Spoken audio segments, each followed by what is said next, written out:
victoire. Jusqu'à ce qu'en 1915, contraint de se poser à terre, il se fasse faire prisonnier par les Allemands avant d'avoir pu mettre le feu à l'avion.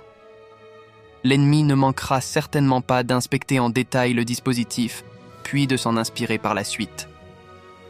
Quoi qu'il en soit, il est désormais entre les mains des Allemands, dans lesquels il ne restera pas moins de 3 ans, la fin de sa vie au front. Grossièrement déguisé en officier allemand, l'aviateur réussit enfin à s'échapper du camp ennemi. Mais après ces 3 ans de captivité, il est fermement endommagé, et sa santé n'est plus de mise. Sa myopie, entre autres, s'est accrue, ce qui n'est pas idéal au vu de son métier de pilote. Mais déterminé, audacieux, voire obstiné, Roland Garros retourne au front. Hélas, ce retour n'est que de courte durée, et lui sera fatal. Le 5 octobre 1918, il est abattu en plein vol. Mais alors, pourquoi attribuer son nom au stade de tennis, nous direz-vous? C'est en fait un de ses anciens amis d'HEC, Émile Lesueur, qui en fait la demande.